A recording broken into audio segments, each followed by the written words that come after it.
Når vi er skarpe med det, sådan noget her, ikke? Altså, knivskarp.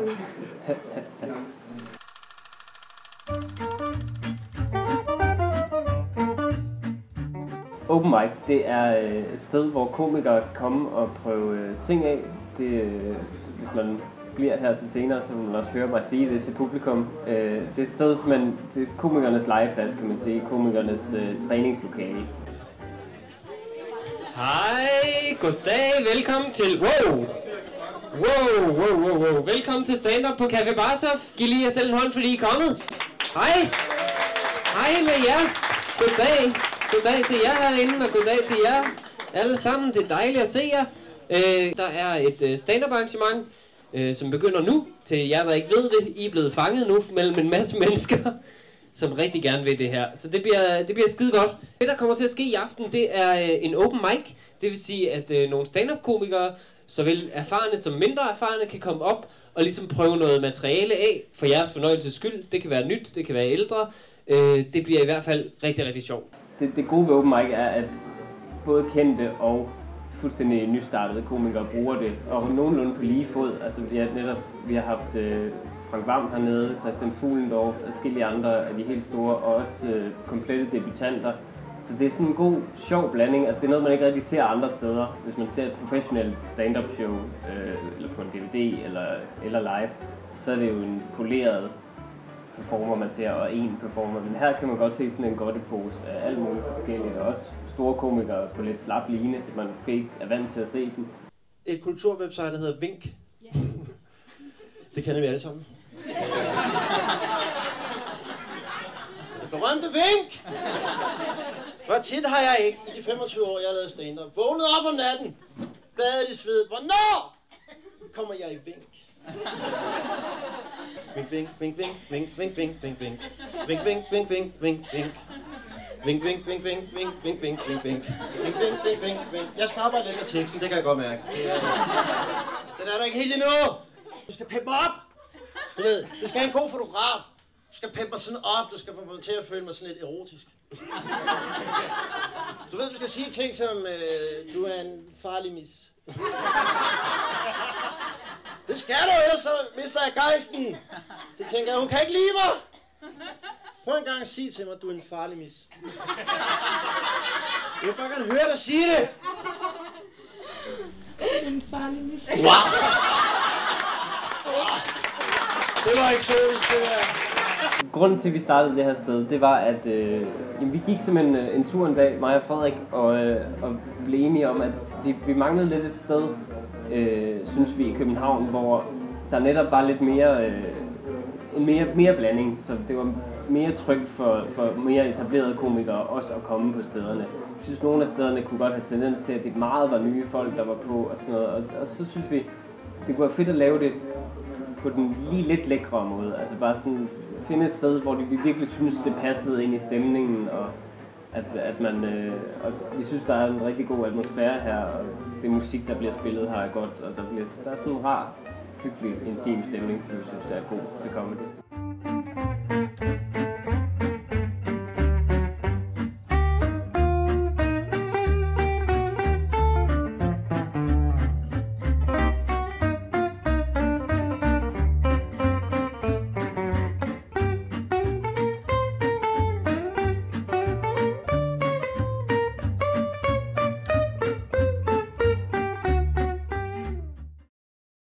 Det har jeg fundet ud af. Det er fiktive priser, de arbejder med. Det er jo helt vildt. Hvad fanden skal det koste med 2 millioner, 3 millioner, 4 millioner? Man kan slet ikke følge med mere. Det er fiktive priser, og det kan man jo se allerede, når man ser Hammerslag. Det synes jeg er det vildeste. Det er professionelle mennesker, der mødes inde i fjernsynet, 2 hold, og så skal de gætte, hvad ting koster. Professionelle mennesker, der er vant til at arbejde med det hver dag, der kommer ud og siger, Østholdet siger 1,2 millioner, og Vestholdet siger hele bruttonationalproduktet i Burundi. Og så vinder de en frugtkurv, og så griner de lidt af det. Hver 4. år, så nulstiller vi ejendomsretten. Hver 4. år, så mister alle deres hus, deres værelser, deres lejlighed, deres ejendele. Og så ligesom på Roskilde Festival. Så starter alle nede ved grænsen. Og så løber man op igennem landet, og det man får, det får man. En joke, der især virker herovre. segmenteret joke, hvor jeg rammer et specielt segment i... Ja. Jeg har besluttet mig for, at min hund må lege med alle. Høj som lav, tyk som tynd. Alle sociale klasser, det må han godt. Jeg vil gerne ofre min hund for samfundets bedste. Ja, selv tak. One love. Og det kommer han i den grad også til, fordi vi bor på Nørrebro. Og det er et dejligt sted jo. Men nede i hundegården, der møder man jo så Django og Gangster og King og så deres hunde.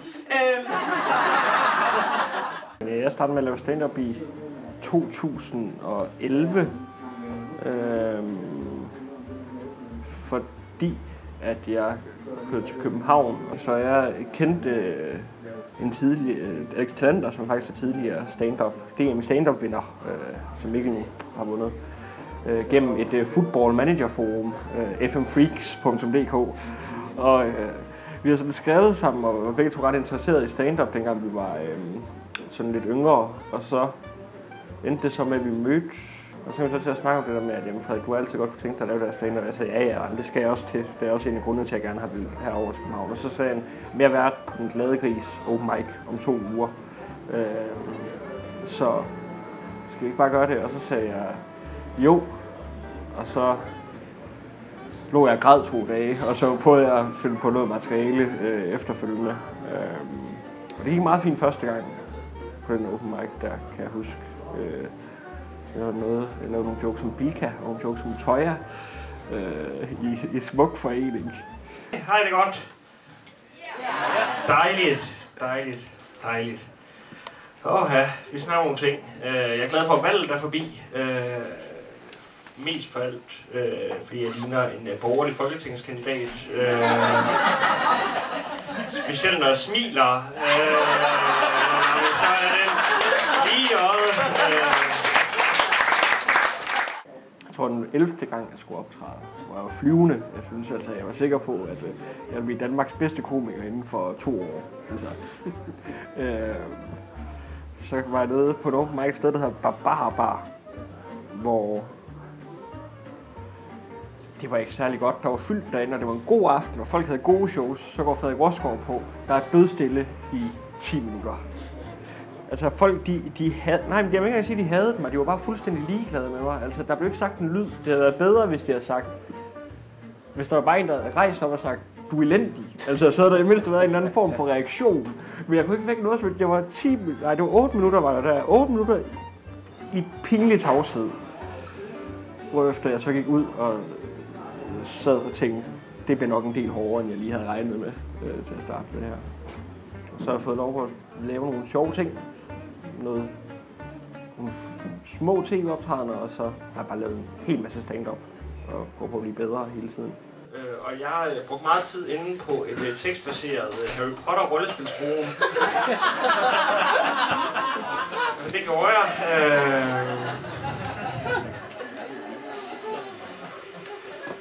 Hvis I ikke kender online tekstbaserede Harry Potter rollespilsforumer, så tillykke, I har jeres værdighed i behold.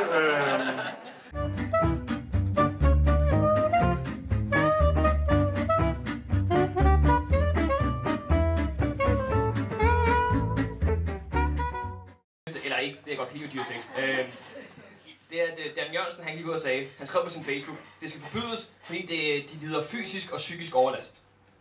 Hvordan lider en ko psykisk overlast af, at du knalder den, og så ringer du ikke igen? Eller du ved, altså... Det er jo ikke engang sådan noget, man ville kunne grine af 15 år efter til konfirmationen. Nå, Christoffer, kan du huske dengang onkel tabte dig som nyfødt? Og er der en, der gider vende hans kørestol engang? Men da det jo er en festdag, så har jeg også skrevet en lille sang til dig, Christoffer. Og den kommer her. Din mor, hun strålede som en sol, kvitte, vitte, vidt, bum, bum. Men onkel gjorde dig til mongol, kvitte, vitte.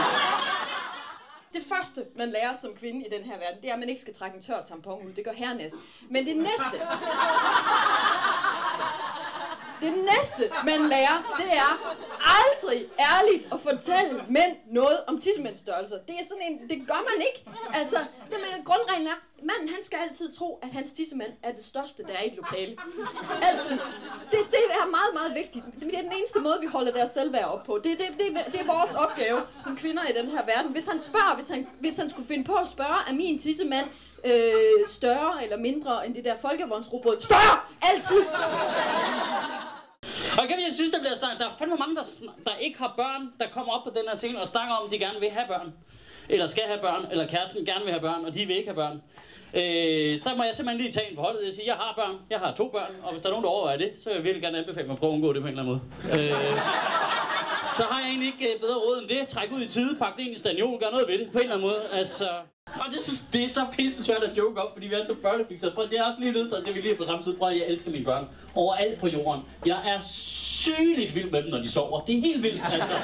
Så står jeg bare og kigger på dem og tænker, nå, gider de aldrig vågnet igen? Skal vi få grillen herind? Okay, det bliver lidt konkret, kan jeg godt mærke.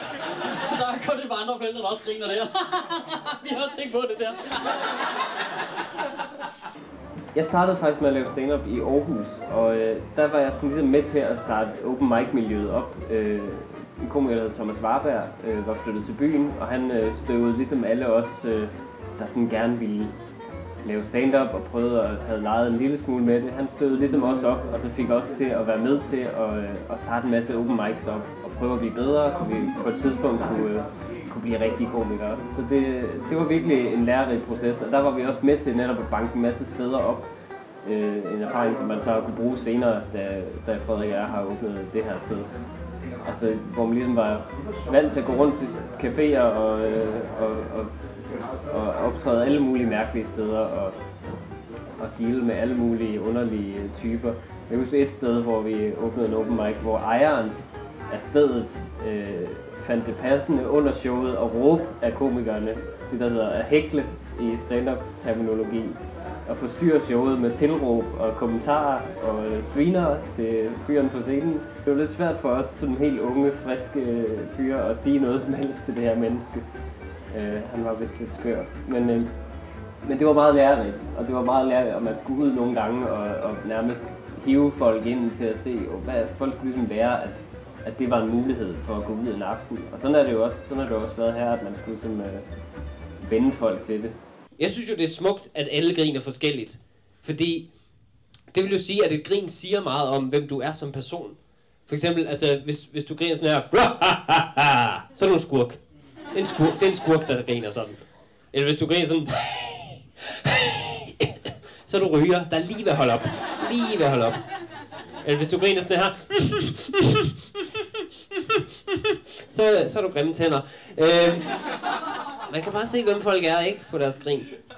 Jeg startede så der i Aarhus, optrådte der i nogle år, flyttede til København, og der var det faktisk også en open mic, der ligesom sikrede, at jeg kom videre derfra. Første aften, jeg var i København, tog jeg ned på en open mic med det samme. Jeg havde ikke pakket ud eller noget. Og så blev jeg set af nogen dernede, og fik et opkald næste dag, om jeg gerne ville optræde til Zulu Comedy Gala, som sådan et af de nye håb i stand-up. Og det var i 2010, og det var sgu ret vildt, tænkte jeg, at gud, det kan også ske på en open mic, at man ved aldrig, hvem der sidder derude, altså det er bare med at komme derud. Jeg har også været et af de nye håb. Yes.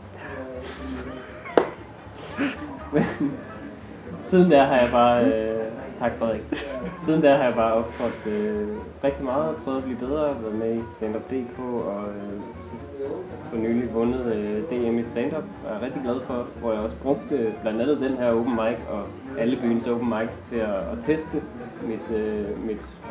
mit show af rigtig, rigtig mange gange. Jeg er ikke særlig glad for, hvordan jeg ser ud. Det har aldrig været. Også, altså, jeg synes, det overrasker mig, fordi inde i mit hoved er jeg ret pæn. Jeg ligner en lille smule David Duchovny inde i mit hoved. Det gør jeg bare ikke i virkeligheden. Altså, det er mere sådan, altså, jeg ligner mere sådan en fyr, der har gået til spejder lidt for længe i forhold til, hvad der var okay. Bare i Hitlerjugend. Altså, det er sådan cirka mig. Hvis jeg skal sige noget til den københavnske befolkning, eller danske befolkning, så verdensbefolkningen. Hvad? Hvad vil du gerne sige til den danske befolkning? Stem på mig. Nej, men jeg synes virkelig ikke, man kan få det nok ud. Jeg er rigtig glad for, at I gør det her. Jeg synes ikke, man kan få det nok ud, at det open mic er en virkelig god måde at bruge en aften på. Jeg synes, det er sindssygt hyggeligt. Ikke kun som optræden, men også bare at komme ud og lige bruge et par timer på det. Du bor i Odense eller Aarhus, så kan man også, der er der også open mics rundt omkring. I Aarhus på et sted, der hedder V58, og så i Odense der er lidt rundt omkring. Ja. Ja, det er virkelig værd at gøre. Ja. Også hvis man er i København en dag og ikke ved, hvad man skal lave. Tag herind, det er gratis hver tirsdag. Kom. Ja, tusind tak for i aften. I har simpelthen været et perfekt publikum. Det har været en sand fornøjelse. Tusind tak, kom godt hjem. Hej.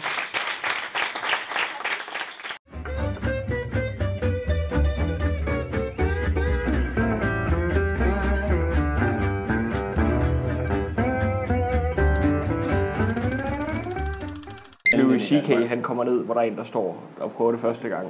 Altså. Jeg tror, det sker, men det tror jeg ikke, det gør, Mikkel. Og lad os lukke den der. Ja.